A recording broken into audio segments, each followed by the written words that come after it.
रेगिस्तान के बीच 500 किलो सोने का एक बड़ा सा पत्थर दो अनजान लोगों को कैसे मिला और क्या वो उसे हासिल कर पाए कि नहीं, आइए जानते हैं।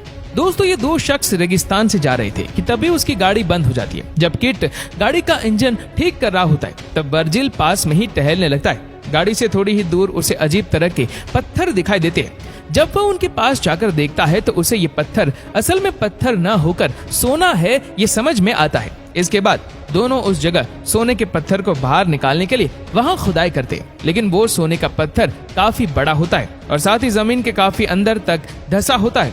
इस वजह से काफी मेहनत करने के बाद भी दोनों उसे हिला तक नहीं पाए। फिर दोनों उस पत्थर को रस्सी की मदद से गाड़ी के साथ बांध देते हैं और उसे बाहर निकालने की कोशिश करते हैं, लेकिन ये तरकीब भी फेल हो जाती है। उन्हें यही काम करते करते शाम हो जाती है। किट वर्जिल को बताता है कि इस एरिया में जंगली कुत्तों का खतरा है। इस वजह से दोनों आग जलाने के लिए लकड़ियां इकट्ठा करते हैं। दोनों आग लगाते हैं और बैठकर सोचने लगते हैं कि कैसे अचानक उनकी किस्मत बदल गई।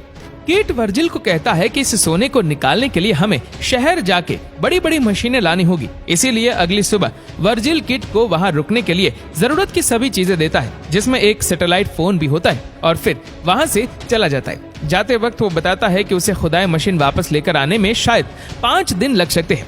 किट के जाने के बाद वर्जिल टेंट को एक पेड़ से बांध कर रहने का इंतजाम करता है।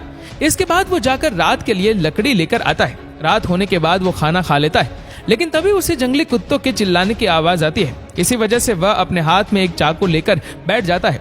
सुबह जब उसकी आंख खुलती है तो वह काफी थका हुआ महसूस कर रहा था। वह अपना पेट साफ करने जाता है, लेकिन तशरीफ धोने के लिए पानी कम है, ये सोच ही रहा होता है कि तभी उसका फोन बजता है। वो तशरीफ धोए बिना ही फोन उठाने चला जाता है, लेकिन इससे पहले कि वो फोन उठा पाए फोन कट जाता है। हताश वर्जिल मन बहलाने के लिए इधर उधर टहलने लगता है कि तभी उसे थोड़ी दूर पुराने हवाई जहाज के अवशेष दिखाई देते हैं। वो उसे शेल्टर के तौर पर इस्तेमाल करने के बारे में सोचता है, लेकिन सोना जिस जगह था वो जगह वहां से काफी दूर होने की वजह से वो उस प्लेन के कुछ पार्ट्स अपने टेंट के पास लेकर जाता है। फिर वो सोने के पास बैठता है और खुद से ही बातें करने लगता है। वह एक पत्थर की मदद से सोने के एक छोटे लेकिन भारी टुकड़े को तोड़ता है। तभी उसे किट का कॉल आता है। किट उसे बताता है कि गाड़ी के इंजन में थोड़ी गड़बड़ी आ गई है, इस वजह से उसे खुदाई की मशीन लाने में थोड़ी देरी हो सकती है। वर्जिल किट को बताता है कि उसे सोने के एक हिस्से को तोड़ने में कामयाबी हासिल हुई है। फिर रात में वर्जिल सोने के नजदीक ही आग लगा कर बैठ जाता है। तभी जंगली कुत्ते उसके नजदीक आने की कोशिश करते हैं। उनसे बचने के लिए वर्जिल मशाल का सहारा लेता है।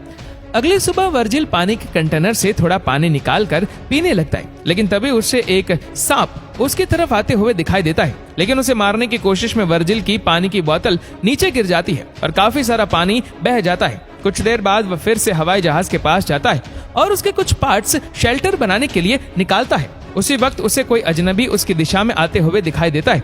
वो उसे छुपने के लिए विमान के अंदर घुस जाता है, लेकिन वह अजनबी हवाई जहाज के नजदीक आता है और वर्जिल को वहां से बाहर निकालने के लिए कहता है।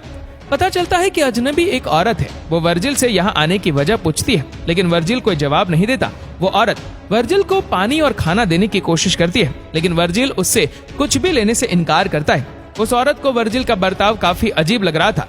वो कहती है कि वर्जिल जरूर उससे कुछ छुपा रहा है। वह वर्जिल को सवाल पर सवाल पूछने लगती है। वर्जिल उससे परेशान होकर वहां से उठकर जाने लगता है और उसे उसके कामों में दखल न देने के लिए कहता है। उसी बीच उस औरत को वर्जिल का शेल्टर दिखाई देता है। वो उसके शेल्टर को तोड़ने लगती है और उसे वहां से जाने के लिए कहती है। वर्जिल को उसकी इस हरकत से बहुत गुस्सा आता है और वह उसे वहीं पर जान से मार डालता है और उसके शरीर को पास ही दफना देता है। लेकिन कुछ देर बाद एक जंगली कुत्ता उस औरत के शरीर को गड्ढे से निकाल कर खाता हुआ नजर आता है। वर्जिल उसे वहां से भागता है और औरत के शरीर को वहां से घसीट कर थोड़ा दूर लेकर जाता है। फिर वो उसके शरीर को जला देता है। अगली सुबह फोन की आवाज से उसकी आंख खुलती है। किट उसे कहता है कि उसे खुदाई मशीन मिल चुकी है, लेकिन उस मशीन का वजन ज्यादा होने की वजह से उसे आने में थोड़ा वक्त लगेगा। वर्जिल ये सुनकर रोने लगता है। तभी किट उसका हौसला बढ़ाता है और कुछ वक्त के लिए इंतजार करने के लिए कहता है। वर्जिल को उसके पास से एक ट्रक जाते हुए दिखाई देता है, लेकिन सोने की लालच उसे वहां से जाने की अनुमति नहीं दे रहा था। वो रात के लिए कुछ लकड़ी इकट्ठा करता है। तभी उसे रेत का तूफान उसकी तरफ आता हुआ दिखाई देता है। वह उसने बचने के लिए अपने शेल्टर की तरफ भागने की कोशिश करता है, लेकिन तभी उसके शेल्टर के पार्ट्स भी हवा में उड़ने लगते हैं और एक पेड़ की टहनी सीधे आकर उसके पेट को निशाना बनाती है। कुछ देर बाद तूफान शांत हो जाता है। जब वर्जिल की आंख खुलती है तो वो खुद को रेत के ढेर में दबा पाता है। पेड़ की टहनी उसके पेट के अंदर घुसी हुई थी। लालच उसके ऊपर इतनी बुरी तरह से सवार है कि वो अपने पेट पर लगी टहनी के दर्द को भूल सोने के पत्थर की जगह ढूंढने लगता है। मिट्टी में थोड़ी देर छानने के बाद उसे वो पत्थर मिल जाता है। इसके बाद वर्जिल अपने पेट से टहनी को निकालता है। इसके बाद वो कैन के ढक्कन को गर्म कर उससे अपने घाव को जलाकर ठीक करने की कोशिश करता है। इसी के साथ ही वह अपने पूरे चेहरे पर रेत मलता है। लेकिन तभी उनका फोन बजता है। कीट वर्जिल से कहता है कि वो पास में ही है। कॉल काटने के बाद वो औरत फिर से वर्जिल के पास आती है और उसकी तरफ मदद का हाथ बढ़ाती है। लेकिन लालच उस पर इस तरह से हावी हो चुकी थी कि वो सोने की जगह कहीं खो न जाए, इसीलिए उसे वहां से जाने के लिए कहता है। जाने से पहले वो औरत अपनी लापता बहन के बारे में पूछती है। वो वही औरत थी जिसे वर्जिल ने मारा था। थोड़ी देर बाद कई सारे जंगली कुत्ते उसे घेर लेते। वह तुरंत कीट को कॉल कर उसे जल्दी आने के लिए कहता है। कीट कहता है कि वह बस पहुंचने ही वाला है। वर्जिल जल्दी आने की भीख मांगकर रोने लगता है।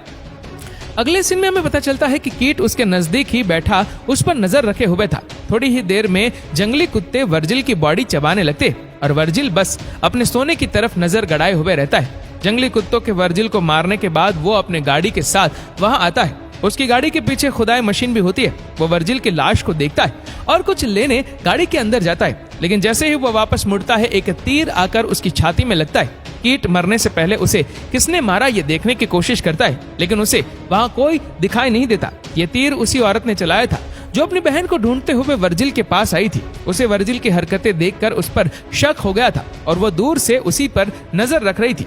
इसी से उसको वहां गड़े सोने के बारे में भी पता चल गया और उसने मौका देखकर आखिरी समय में कीट को उसके कर्मों की सजा दे दी और वर्जिल ने सोने के लालच में उस निर्दोष को भी मार दिया था।